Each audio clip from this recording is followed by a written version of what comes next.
এই মাদ্রাসাকে পুনর্জীবিত করার জন্য পাগড়ি আছে, পাঞ্জাবি আছে, লম্বা নামাজ পড়ে না, এই মাদ্রাসার অবস্থা হয়েছে, এই মাদ্রাসার অবস্থা হয়েছে।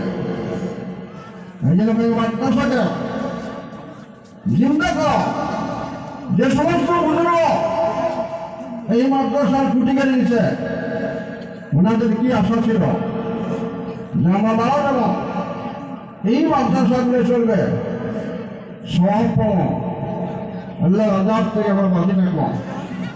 আমরা পাবলিক 1 টাকা 2 টাকা 100 200 করে ধান দেয় চলে দেয়, ফলো করে নাজাতের জন্য, ফলো করে যাতে আল্লাহ জাহান্নামে না যায়। কিন্তু আজকে দেখা যায় চালা হয় মাদ্রাসা পড়া নাই, মাদ্রাসার ছাত্র নাই। মানে আপনাদের কাছে অনুরোধ করলাম, আমরা সিনিয়র মানুষ হিসেবে, সিনিয়র আলেম হিসেবে, মুরব্বী হিসেবে এই জায়গা পার্শ্ববর্তী মাদ্রাসা রাহুল মেহরবানি আছে, পার্শ্ববর্তী মেহরবানি ফরকানি আছে, মাদ্রাসা পূর্ণরূপ দেওয়ার জন্য ছাত্র দেন এবং ওস্তাদগুলা কেয়ার করে লক্ষ্য দেন যে ওস্তাদ খালি কালেকশন করবে না, পড়া পারবে, এটা লক্ষ্য দেওয়া দরকার। আমরা ছাত্র দেওয়ার জন্য রাজ দিয়েছি, ছাত্র যেন মাদ্রাসার পূর্ণ পর্যায়ে উন্নতি আমলগুলো রাখবে। কথাটা অনেকের ভালো লাগবে, অনেকগুলো বেড়া লাগবে। টিচার মিটার আসলে মানুষ ঠিক হয় না, টিচার মিটার আসলে মানুষ ঠিক হয় না। কেন মাদ্রাসা অবস্থায় লোক মাদ্রাসা কেন বানিয়েছে? ছেলে মাদ্রাসা কেন আছে? ছেলে নাই, আসার এটা পাবলিকের কর, মঙ্গল শিক্ষক বলব, মঙ্গল কমিটি বলব, 10 টাকা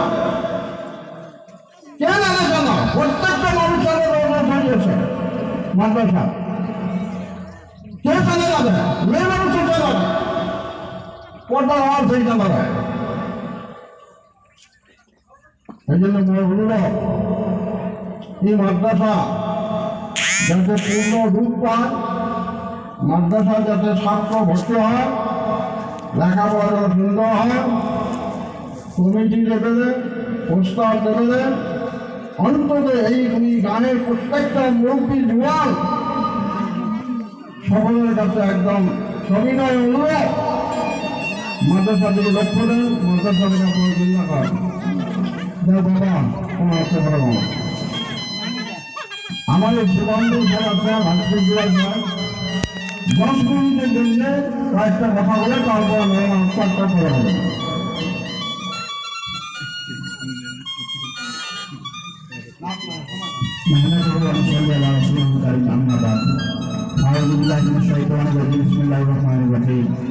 উপস্থিত আজকের সভাপতি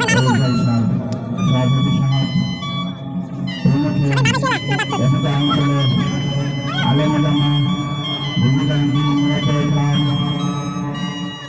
প্রত্যেকের কাছে আমাদের অনুরোধ, আপনারা যার সময় জায়গাটা খালি আছে দয়া করুন, যদি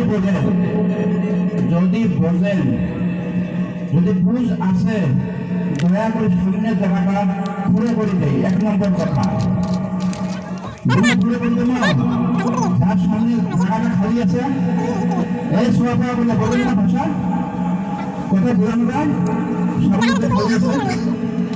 ভাই দোষটা বুঝুন।